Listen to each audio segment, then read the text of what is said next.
तो दोस्तों आज हम लोग देखने वाले हैं बिहार दरोगा होमवर्क से 3.0 का टेस्ट नंबर 20। तो चलिए स्टार्ट करते हैं। देखते हैं पहला क्वेश्चन। भारत के स्वर्ण भंडार के बारे में निम्नलिखित कथनों पर विचार कीजिए। तो पहला कथन है, भारत का स्वर्ण भंडार अक्टूबर 2025 में इतिहास में पहली बार 100 अरब डॉलर के आंकड़े को पार कर गया है। तो ये बिल्कुल सही है। अक्टूबर 2025 में भारत के कुल भंडार में सोने का हिस्सा लगभग 20% था। तो ये गलत हो जाएगा, क्योंकि भारत में का जो सोने का कुल भंडार में हिस्सा जो है वो 14.6% हो गया है। तो इसी के साथ इसका राइट आंसर ऑप्शन नंबर ए हो जाएगा, केवल वन। अगर सोने की बात करें तो सोना का उपयोग में सर्वाधिक टॉप पर भारत है। अगर सोने का उपयोग में उत्पाद में सर्वाधिक टॉप की बात करें तो वह दक्षिण अफ्रीका है। अगला क्वेश्चन, किस अंतरिक्ष एजेंसी के आंकड़ों के आधार पर शोधकर्ताओं ने हाल ही में बताया कि दक्षिण अटलांटिक विसंगति 2014 से विस्तारित हो रही है? तो इसका राइट आंसर हो जाएगा ऑप्शन नंबर सी, ईएसए यानी यूरोपीय स्पेस एजेंसी। अगर नासा की बात करें तो यह अमेरिका की स्पेस एजेंसी है जिसके साथ आर्टेमिस समझौता हुआ है, आर्टेमिस मिशन का। जैक्सा की बात करें तो यह जापान की एजेंसी है, और सीएनएसए की बात करें तो यह कोरिया की एजेंसी है। भारत की एजेंसी की बात करें तो इसरो है। अगला, सुल्तान जोहर कप 2025 के संदर्भ में निम्नलिखित कथनों पर विचार कीजिए। तो भारत ने टूर्नामेंट में रजत पदक जीता, ये बिल्कुल सही है। ऑस्ट्रेलिया ने सुल्तान जोहर कप 2025 ट्रॉफी जीती, ये बिल्कुल सही है। तो इसका right answer option number C हो जाएगा, एक और दो दोनों सही हो जाएगा। अगला क्वेश्चन, चार नंबर क्वेश्चन, अक्टूबर 2025 में रक्षा मंत्री राजनाथ सिंह ने ब्रह्मोस एकीकरण एवं परीक्षण सुविधा में निर्मित ब्रह्मोस मिसाइल के पहले बैच का हरी झंडी दिखाकर रवाना किया। कहाँ से हरी झंडी दिखाया गया? इसका right answer option number C हो जाएगा, लखनऊ से। अगर चेन्नई के कन्याकुमारी की बात करें तो यहाँ पर एक ग्लास ब्रिज का उद्घाटन किया गया है। हैदराबाद की बात करें तो यह तेलंगाना की राजधानी है। अहमदाबाद की बात करें तो इसे गिफ्ट सिटी के नाम से भी जाना जाता है। और हैदराबाद की एक और बात करें तो यहाँ पे मिस वर्ल्ड कॉन्क्लेव का आयोजन किया गया था। और ये जो ब्रह्मोस मिसाइल है यह स्वदेशी मिसाइल है। अगला, निम्नलिखित कथनों पर विचार कीजिए। विश्व रोजनिवृत्ति दिवस प्रतिवर्ष 16 अक्टूबर को मनाया जाता है। तो यह जो है गलत हो जाएगा, क्योंकि 16 अक्टूबर को नहीं बल्कि 18 अक्टूबर को मनाया जाता है। पहला गलत हो जाएगा कथन। दूसरा कथन की बात करें तो विश्व खाद्य दिवस 2025 संयुक्त राष्ट्र के खाद्य एवं कृषि संगठन की 75वीं वर्षगांठ है। तो ये भी गलत हो जाएगा, क्योंकि 75वीं नहीं बल्कि 80वीं वर्षगांठ है। अगर यूएन सभा की बात करें तो उसका भी 80वीं बैठक का आयोजन होने वाला है।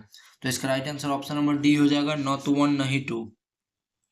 अगला, तीरंदाजी विश्व कप फाइनल में पदक जीतने वाली पहली भारतीय महिला कंपाउंड तीरंदाज बनकर भारत तीरंदाजी में इतिहास रच दिया है। तो किसने रचा है? तो इसका राइट आंसर हो जाएगा ऑप्शन नंबर बी, ज्योति सुरेखा वेन्नम ने। भारत की प्रथम महिला तीरंदाज की बात करें तो वह दीपिका कुमारी थी। अगला, राष्ट्रीय स्वास्थ्य प्राधिकरण की वार्षिक रिपोर्ट 24-25 के संदर्भ में निम्नलिखित कथनों पर विचार कीजिए। तो आयुष्मान भारत प्रधानमंत्री जन आरोग्य योजना के तहत अस्पताल में भर्ती होने वाले कुल मामलों में 49% महिलाएं हैं, ये बिल्कुल सही है। अगर आयुष्मान भारत योजना की बात करें तो इसका स्टार्टअप 23 सितंबर 2018 को रांची से शुरू किया गया था। आयुष्मान भारत डिजिटल योजना की शुरुआत की बात करें तो वह 2025 में किया गया। इसका 10,000वां औषधि केंद्र देवघर में स्थापित किया गया। अगला कथन देखते हैं, एबी पीएमजेवाई योजना के तहत डिमोडायलिसिस सबसे अधिक इस्तेमाल किया जाने वाला उपचार है। तो ये बिल्कुल सही है। तो इसका right answer option number C हो जाएगा, एक और दो दोनों सही हो जाएगा। अगला देखते हैं, 30वीं सीनियर महिला राष्ट्रीय फुटबॉल चैंपियनशिप राजमाता जीजाबाई ट्रॉफी किस राज्य ने जीती? तो इसका राइट आंसर हो जाएगा ऑप्शन नंबर सी, मणिपुर ने जीता है इसे। अगला क्वेश्चन देखते हैं, निम्नलिखित कथनों पर विचार कीजिए। चंद्रयान-2 के क्लास पेलोड ने चंद्रमा पर सूर्य के कोरोनल मास इंजेक्शन में प्रभावों का पहला अवलोकन किया है, ये बिल्कुल सही है। चंद्रयान-2 को 22 जुलाई 2019 को GSLV MK3 M1 रॉकेट का उपयोग करके प्रक्षेपित किया गया था, ये भी सही है। तो इसका right answer option number C हो जाएगा, एक दो दोनों सही। अगला, अक्टूबर 2025 में अफगानिस्तान और पाकिस्तान के बीच युद्ध विराम के लिए किन देशों ने मध्यस्थता की है? तो इसका राइट आंसर हो जाएगा कतर और तुर्की ने इसकी मध्यस्थता की है। अगला, पुलिस स्मृति दिवस हर साल 21 अक्टूबर को किस ऐतिहासिक घटना को याद में मनाया जाता है? तो इसका राइट आंसर हो जाएगा ऑप्शन नंबर सी, 1959 लद्दाख में हॉट स्प्रिंग की घटना के उपलक्ष्य में मनाया जाता है। अगर यहाँ पे कारगिल की युद्ध की बात करें तो यह 1999 में घटा था। 26/11 मुंबई हमला की बात करें तो 2008 हो जाएगा। और ऑपरेशन ब्लू स्टार की बात करें तो यह सन 1984 हो जाएगा। अगला क्वेश्चन, 2025 में 125वीं भारतीय फुटबॉल संघ IFF शील्ड किस टीम ने जीता है? तो इसका राइट आंसर हो जाएगा ऑप्शन नंबर सी, मोहन बगान सुपर जॉइंट ने जीता है। अगला क्वेश्चन की बात करें तो विश्व का सबसे ऊंचा चिनाब रेलवे आर्क ब्रिज के संबंध में निम्नलिखित कथनों पर विचार कीजिए। तो इसका लोकार्पण प्रधानमंत्री द्वारा 6 जून 2024 को किया गया, तो ये गलत हो जाएगा क्योंकि 6 जून 2024 को नहीं बल्कि 2025 को इसका उद्घाटन किया गया था। अगला कथन देखते हैं, इसके निर्माण के सहयोग में भारतीय रेल, AFCON और DRDO शामिल है। ये बिल्कुल सही हो जाएगा। इस परियोजना का निर्माण उधमपुर श्रीनगर बारामूला रेल लिंक द्वारा किया गया है, ये भी सही है। अगर ये इस ब्रिज की बात करें तो यह एक आर्क ब्रिज है, तो इसका राइट आंसर हो जाएगा ऑप्शन नंबर बी, 2 और 3 सही है। अगला, हाल ही में अत्याधुनिक हथियारों के लैस एंटी सबमरीन तकनीकी पर विकसित पनडुब्बी INS आर्गन को नौ सेना में कहां से शामिल किया गया? तो इसका राइट आंसर हो जाएगा ऑप्शन नंबर डी, विशाखापत्तनम से शामिल किया गया। तो INS भी तारिणी पर सवार होकर नाविका सागर परिक्रमा 2.0 के तहत 238 दिनों में दुनिया का चक्कर लगाने वाली 2 महिला अफसर कौन है? तो इसका राइट आंसर हो जाएगा option number A, lieutenant commander Dilnar और लेफ्टिनेंट कमांडर रूपा। अगर योमिका सिंह और कैप्टन सोफिया कुरैशी की बात करें तो इनका संबंध हो जाएगा ऑपरेशन सिंदूर से। इन्होंने ऑपरेशन सिंदूर का कमांडर संभाला था। और भाविना कट्ठर की बात करें तो यह हो जाएंगी पहली महिला लड़ाकू पायलट, यह हो जाएंगे शिवांगी सिंह। की बात करें तो राफेल उड़ाने वाली पहली महिला हो जाएंगी भावना कस्तूरी। की बात करें तो यह गणतंत्र दिवस पर BSF पुलिस दल का नेतृत्व किया था। मनु भाकर की बात करें तो यह पेरिस ओलंपिक में पहला पदक जीती हैं, जिनके लिए इन्हें मेजर ध्यानचंद पुरस्कार से सम्मानित किया गया है। अगला, प्रतिभा सह योजना कहाँ शुरू की गई है? तो इसका राइट आंसर हो जाएगा UPSC, मतलब क्वेश्चन का अर्थ यह है कि प्रतिभा सह योजना किसके द्वारा शुरू की गई है? तो UPSC द्वारा शुरू की गई है। इसरो की बात करें तो इसरो द्वारा युविका कार्यक्रम शुरू किया गया है। सेबी की बात करें तो इसके द्वारा मित्रा पोर्टल शुरू किया गया है। अगला, देश का सबसे बड़ा ताला संग्रहालय कहाँ स्थापित किया गया है? यह संग्रहालय नगरोदय योजना के तहत स्थापित किया जा रहा है। तो इसका राइट आंसर हो जाएगा ऑप्शन नंबर बी, अलीनगर में स्थापित किया जा रहा है। अगर कुशीनगर की बात करें तो भारत की पहली ट्रांसजेंडर यूनिवर्सिटी की स्थापना कुशीनगर में किया जा रहा है। नोएडा की बात करें तो एशिया का सबसे बड़ा एयरपोर्ट जेवर एयरपोर्ट का स्थापना किया गया है। अगर अयोध्या की बात करें तो यहाँ पे NSG के 7वीं कमांड की स्थापना किया गया है। तो इसका right answer option number B हो जाएगा, अलीगढ़। अगला, रेल पटरियों के 100% विद्युतीकरण हासिल करने वाला भारत का 24वां यहाँ पे राज्य हो जाएगा। राज्य और यूटी कौन सा है बना है? तो इसका right answer option number D हो जाएगा, गुजरात। अगला, हाल ही में संयुक्त राष्ट्र आर्थिक एवं सामाजिक परिषद के सदस्य भारत को बनाया गया, जिसके कार्यकाल की अवधि क्या रही है? तो इसके कार्यकाल की अवधि की बात करें तो 2026 से 2028 तक रही है। इसके कार्यकाल 3 वर्ष है। संयुक्त राष्ट्र आर्थिक सामाजिक परिषद के सदस्य का कार्यकाल 3 वर्ष ही रहता है। अगला क्वेश्चन, हाल ही में राजस्थान और बिहार से संबंधित स्थलों को रामसर में शामिल किया गया है। निम्नलिखित में से कौन सा समूह सही उत्तर प्रदर्शित कर रहा है? तो इसका राइट आंसर हो जाएगा option number B, Khichan, Menar, Udaipur, Gokul. तो खिंचन और मेनार की बात करें तो यह राजस्थान में स्थित है। उदयपुर और गोकुल की बात करें तो यह बिहार राज्य में स्थित है। उदयपुर की बात करें तो यह पश्चिमी चंपारण में स्थित है और गोकुल की बात करें तो यह बक्सर जिला में स्थित है। अगला है, भारत के राष्ट्रपति द्वारा लद्दाख में 5 भाषाओं को आधिकारिक रूप में मान्यता दी गई है, इनमें से कौन सी भाषा नहीं है? तो नहीं है की बात करें तो डोगरी भाषा नहीं है, बाकी भोटी, पुरगी और उर्दू है। इसके साथ साथ और 2 भाषाएं जो कि हिंदी और इंग्लिश हैं। अगला क्वेश्चन, भारत का स्वदेशी रूप से विकसित एआई मॉडल कौन सा है जिसे भारत की 22 भाषाओं में टेक्स्ट, स्पीच और इमेज प्रोसेसिंग को एकीकृत करना है? तो इसका राइट आंसर हो जाएगा Bharat Gen. Option number B right answer हो जाएगा। अगर जेड जेन की बात करें तो यह नेपाल में प्रोटेस्ट का कारण बना था, जो कि सोशल मीडिया पर प्रतिबंध को लेकर किया गया था। अगला क्वेश्चन है, भारत का पहला ई वेस्ट रिसाइकलिंग पार्क कहाँ स्थित है?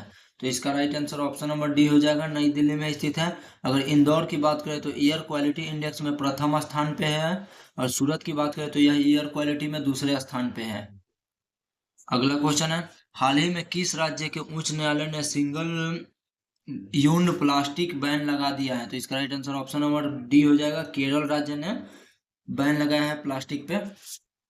अगला, फास्ट टैग की नई योजना 2025 के तहत कथनों पर विचार कीजिए। तो इसकी घोषणा केंद्रीय सड़क व परिवहन विभाग द्वारा राजमार्ग मंत्रालय द्वारा 18 जून 2025 को की गई। ये बिल्कुल सही है। इस योजना में एक मुश्त वार्षिक भुगतान 3,000 की राशि हो गई है। ये भी सही है। तो इसका right answer option number C हो जाएगा, 1 और 2 दोनों सही है। अगला क्वेश्चन देखते हैं, वंदे भारत रेल रख रखाव डीओ कहाँ स्थापित किया जा रहा है? तो इसका राइट आंसर हो जाएगा ऑप्शन नंबर डी, राजस्थान में स्थापित किया जा रहा है। नमो पार्क की बात करें तो उसका भी उद्घाटन राजस्थान में किया गया है। महाराष्ट्र में वेब समिट का आयोजन किया गया है। बिहार की बात करें तो बिहार में हाल ही में ग्रीन एयरपोर्ट के दर्जा जो है पटना एयरपोर्ट को दिया गया है। मध्य प्रदेश के इंदौर जो है एयर क्वालिटी में प्रथम स्थान पे है। भारत का पहला अंडर वाटर म्यूजियम कहाँ और नौसेना की किस जहाज पर विकसित किया जा रहा है? तो इसका राइट आंसर हो जाएगा ऑप्शन नंबर सी, सिंध दुर्ग तट पर आईएनएस गुलदार द्वारा विकसित किया जा रहा है। उस बल का नाम क्या है जिसमें पृथ्वी सब वस्तुओं को अपनी ओर खींचता है? तो इसका राइट आंसर हो जाएगा गुरुत्वाकर्षण बल। अगर गुरुत्वाकर्षण बल की बात करें तो यह सबसे सामान्य बल है, यानी सबसे कमजोर बल है। सबसे मजबूत बल की बात करें तो वह हो जाएगा नाभिकीय बल। अगला, कौन सा बल हमारे सौरमंडल की संरचना को बनाए रखता है? तो इसका right answer option number D हो जाएगा, गुरुत्वाकर्षण बल। चंद्रमा और सूर्य के कारण होने वाले ज्वार भाटा के बारे में कौन सा नियम स्पष्ट करता है? तो इसका राइट आंसर हो जाएगा, गुरुत्वाकर्षण का नियम जो है स्पष्ट करता है। अगर जड़त्व के नियम की बात करें तो यह न्यूटन का प्रथम नियम है तथा गैलीलियो द्वारा दिया गया है। यह न्यूटन के प्रथम नियम से संबंधित है। आसमान की ओर फेंका गया एक पत्थर पृथ्वी की ओर वापस क्यों आता है? तो इसका राइट आंसर हो जाएगा ऑप्शन नंबर डी, एक बल होता है जो इसे भूमि की ओर खींचता है, जिस बल का नाम है गुरुत्वाकर्षण बल। अगला, सार्वत्रिक गुरुत्वाकर्षण नियम के संबंध में गलत कथन की पहचान करें। तो वह बल जो सूर्य के चारों ओर ग्रहों की गति को बनाए रखता है वह सार्वत्रिक बल है। यही जो है गलत कथन हो जाएगा। बाकी यह तारों और पृथ्वी के कारण ज्वार भाटा उत्पन्न करता है, ये बिल्कुल सही है। यह बल है जो पृथ्वी के चारों ओर चंद्रमा की गति में सहायता करता है, ये भी सही है। वह बल है जो हमें पृथ्वी से बांध कर रखता है, ये भी सही है। तो इसका ऑप्शन नंबर ए राइट आंसर हो जाएगा। गुरुत्वीय बल के बारे में निम्नलिखित में से कौन सा कथन सही नहीं है? तो यहाँ भी गलत कथन का चयन करना है। तो यह ब्रह्मांड के सभी पिंडों पर लगता है, ये सही है। यह खगोलीय पिंडों के बीच एक प्रभावी बल है, ये भी सही है। परमाणुओं के लिए यह बल नगण्य है, ये भी सही है। यह हमारे ब्रह्मांड के पिंडों के सभी युग्मों के लिए एक समान है, तो ये गलत हो जाएगा क्योंकि यह द्रव्यमान पर निर्भर करता है, ना कि एक सामान्य है। जिसका द्रव्यमान ज्यादा होगा उस पर ये बल ज्यादा होगा।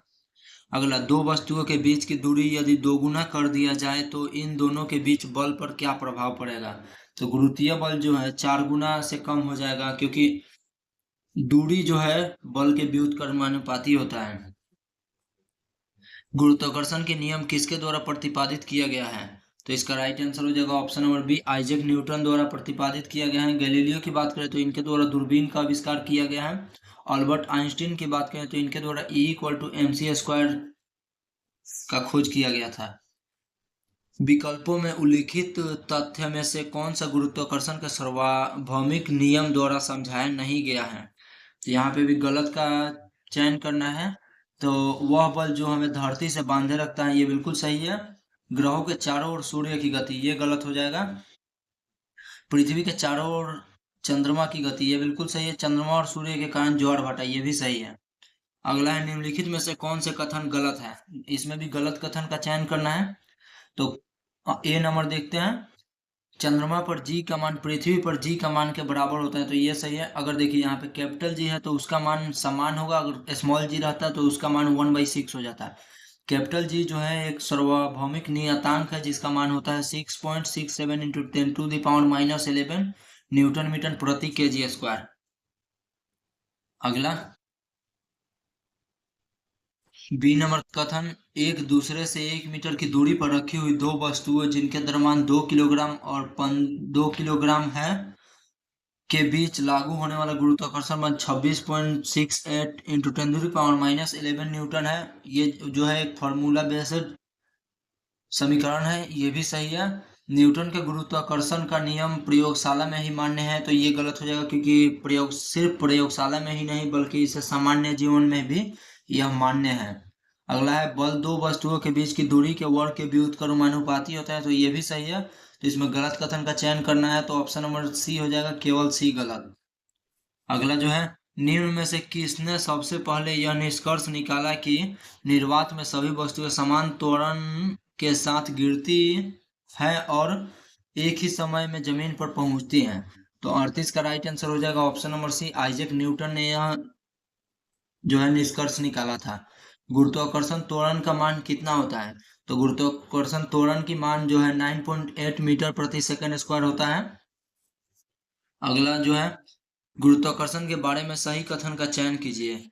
तो 40 नंबर जो है, सही कथन का चयन करना है। तो गुरुत्वाकर्षण जी की इकाई वेग की इकाई के समान होता है, ये गलत हो जाएगा।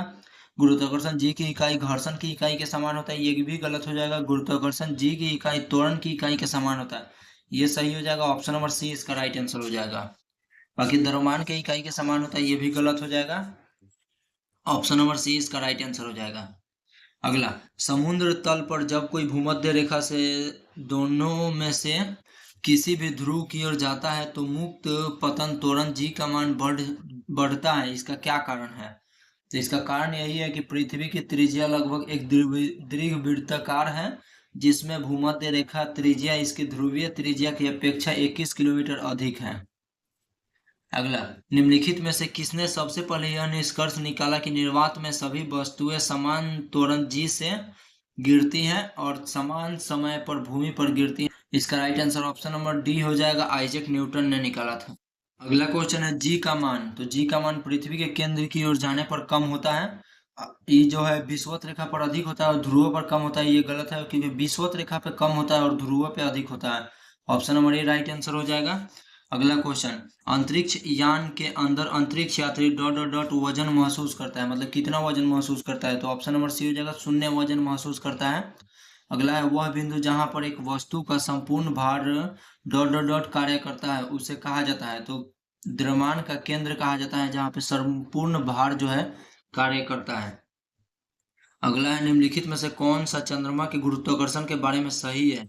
तो सही है, चंद्रमा का गुरुत्वाकर्षण इक्वल टू पृथ्वी के गुरुत्वाकर्षण का 1/6 भाग, तो ये बिल्कुल सही हो जाएगा, ऑप्शन नंबर ए।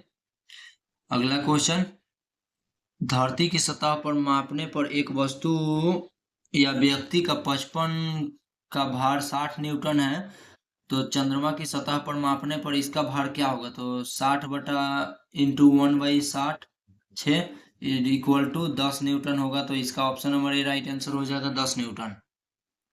चंद्रमा पर किसी वस्तु का भार पृथ्वी पर उसके भार के कितने के बराबर है? तो छठे भाग के बराबर है, ऑप्शन नंबर बी। जब किसी पिंड को विषुवत रेखा से उत्तर और दक्षिण ध्रुवों पर ले जाया जाता है तो उसका भार क्या होता है? तो उसका भार जो है बढ़ता है। अगला, पृथ्वी की भूमध्य रेखा पर किसी पिंड के भार की तुलना में ध्रुवों पर पिंड का भार क्या होता है? तो 50 का जो राइट आंसर हो जाएगा ऑप्शन नंबर सी हो जाएगा, ध्रुवों पर पिंड का भार भूमध्य रेखा पर अपने भार से अधिक हो जाता है। अगला, एक पत्थर किसी स्प्रिंग तुला पर बांधा हुआ है, निम्नलिखित स्थितियों में से कौन सी स्प्रिंग तुला के रीडिंग में सबसे कम भार दिखाएगी? तो 51 का जो राइट आंसर हो जाएगा ऑप्शन नंबर सी, जब वह पत्थर किसी बीकर में लिए पानी की पूरी तरह से निमज्जित हो, यानी उसको डुबाया जाता है तो उसका वजन जो है पूरा हल्का महसूस होने लगता है। अगला, निम्नलिखित में से कौन सा कथन किसी वस्तु के द्रव्यमान के लिए सत्य है? तो द्रव्यमान के लिए सत्य की बात करें तो यह स्थिर रहता है, उसका द्रव्यमान जो है स्थिर रहता है। ग्रहों की गति को बताने वाले नियमों को डॉट डॉट डॉट के नियम कहा जाता है। तो इसका राइट आंसर हो जाएगा केपलर के नियम के रूप में जाना जाता है। भू स्थिर उपग्रह घूमता है, तो भू स्थिर उपग्रह कहाँ घूमता है? तो स्थिर ऊंचाई पर घूमता है यह। इसकी ऊंचाई की बात करें तो 3600 किलोमीटर वायुमंडल में छोड़ा जाता है। अगला, ध्रुवीय उपग्रह की विशेषता यह है कि ये ध्रुवों के परित उत्तर दक्षिण दिशा में गमन करते हैं। तो ये बिल्कुल सही है। ये पृथ्वी के अक्ष पर पश्चिम से पूर्व की ओर गमन करता है, ये गलत हो जाएगा क्योंकि पृथ्वी का जो चाल है वो पश्चिम से पूर्व है, तो ये इसकी विपरीत दिशा में पूर्व से पश्चिम की ओर गमन करता है। इसकी पृथ्वी पृष्ठ से ऊंचाई 500 से 800 किलोमीटर तक होती है, ये बिल्कुल सही है। इसका उपयोग पर्यावरण अध्ययन, सुदूर संवेदन इत्यादि के लिए किया जाता है, इसका ये भी सही है। तो इसका right answer option number C हो जाएगा 1, 3, 4। अगला, नीचे दिए गए कथन एक को अभिकथन ए और दूसरे को आर नाम दिया गया है। तो अभिकथन देखते हैं, जब कोई कृत्रिम उपग्रह पृथ्वी के चारों ओर वृत्तीय कक्षा में नियत गति से चक्कर लगाता है तो उसका वेग स्थिर न रहते हुए, क्योंकि उपग्रह की गति के दिशा लगातार बदलती रहती है, तो ये सही है। कारण की बात करें तो पृथ्वी का गुरुत्वाकर्षण बल उपग्रह को अपने चारों ओर वृत्तीय कक्षा में रखता है, ये भी सही है। तो इसका राइट आंसर ऑप्शन नंबर ए हो जाएगा। ए कथन सही है तथा आर कारण भी सही है, दोनों सही है और आर ए का सही व्याख्या है। ऑप्शन नंबर ए राइट आंसर हो जाएगा। अगला, निम्नलिखित में से किस ग्रह के 3 नियमों का प्रतिपादन करने का श्रेय दिया जाता है? तो इसका right answer option number C हो जाएगा, जोहान्स केपलर को दिया जाता है। एक परमाणु में न्यूट्रॉनों की संख्या किसके बराबर होता है? तो न्यूट्रॉनों की संख्या की बात करें तो द्रव्यमान की संख्या माइनस परमाणुओं की संख्या के बराबर होता है। अगला है, सिक्का और पंख को वायु रहित नली में स्वतंत्रता पूर्वक एक साथ गिराने से नली की तली पर पहुंचते हैं। दोनों एक साथ पहुंचेंगे क्योंकि वायु रहित की बात कर रहा है, यानी निर्वात में गिराने की बात कर रहा है। सूर्य के चारों ओर ग्रहों की गति किस प्रकार की होती है? तो इसका राइट आंसर हो जाएगा ऑप्शन नंबर बी, दीर्घ वृत्ताकार गति होती है। एक लिफ्ट में किसी व्यक्ति की प्रत्यक्ष भार वास्तविक भार से कम होता है जब लिफ्ट जा रही हो, त्वरण के साथ नीचे की ओर जा रही है तब कम प्रतीत होता है। निम्नलिखित में से कौन सा कथन सत्य है?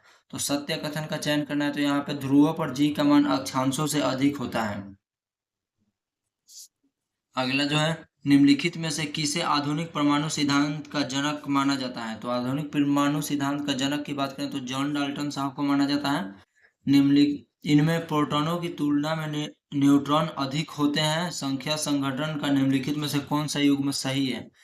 तो परमाणु संख्या माइनस प्रोटॉनों की संख्या इक्वल टू न्यूट्रॉन की संख्या होता है, ये बिल्कुल सही है। द्रव्यमान की संख्या माइनस न्यूट्रॉन और प्रोटॉन की संख्या का योग, ये भी सही है। तो इसका right answer option number C हो जाएगा, 1 और 2 दोनों सही हो जाएगा। अगला, प्रोटियम, ड्यूटेरियम तथा ट्रिटियम क्या है? तो यह जो है एक समस्थानिक है, जो कि यह हाइड्रोजन का पार्ट है।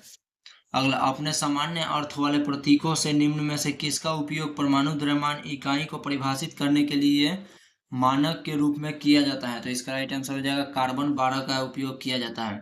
अलग अलग तत्वों के परमाणु जिनकी परमाणु संख्या अलग होती है लेकिन द्रव्यमान संख्या समान होती है कहा जाता है, उन्हें क्या कहा जाता है? तो उन्हें जो है समस्थानिक समभारी कहा जाता है। एक तत्व की श्रेणी के वे अवयव क्या कहलाते हैं जिनमें सभी में प्रोटॉन की संख्या समान होती है लेकिन न्यूट्रॉन की संख्या अलग अलग होती है? तो इसका राइट आंसर हो जाएगा समस्थानिक। अगला, परमाणु हथियार में उपयोग किए जाने वाले सबसे लंबे सामान्य समस्थानिक कौन सा है? तो इसका राइट आंसर हो जाएगा ऑप्शन नंबर ए, यूरेनियम और प्लूटोनियम। इसका उपयोग जो है प्रथम बार जापान पे किया गया है, लिटिल बॉय और फैटमैन नामक परमाणु हथियार में। अगला, बोर के एटम के मॉडल की अभिधारण के अनुसार क्या होता है जब एक इलेक्ट्रॉन ऊर्जा के फोटॉन को अवशोषित करता है? तो इसका राइट आंसर हो जाएगा ऑप्शन नंबर डी, यह अगले बाहरी कक्षा में होता है। निम्नलिखित में से कौन सा सिद्धांत परमाणुओं के आणविक कक्षा के इलेक्ट्रॉन के भरने की व्याख्या नहीं करता है? तो व्याख्या नहीं करने की बात कर रहा है, तो ऑप्शन नंबर डी हो जाएगा। द ब्रेगली सिद्धांत जो है इसकी व्याख्या नहीं करता है। बाकी पाउली का अपवर्जन सिद्धांत और बाउ का सिद्धांत, हुंड का नियम, ये सभी परमाणुओं के आणविक कक्षा के इलेक्ट्रॉन संख्या के संरचना का जो है व्याख्या करता है। सबसे बाहरी ऑर्बिट में डॉट डॉट डॉट में इलेक्ट्रॉनों की संख्या एक समान होता है। तो इसका right answer option number B हो जाएगा, आर्सेनिक तथा बिस्मक में होता है। अगला, उन 3 तत्वों को नामित करें जिनके सबसे बाहरी सेल में केवल एक इलेक्ट्रॉन होता है। तो इसका राइट आंसर हो जाएगा option number B, lithium, sodium और पोटेशियम, ऑप्शन नंबर बी। इनमें से किसका उपयोग कैंसर के उपचार के लिए किया जाता है? तो इसका राइट आंसर हो जाएगा कोबाल्ट के समस्थानिक का उपयोग किया जाता है, जिसको कोबाल्ट 60 यानी C60 के नाम से भी जाना जाता है।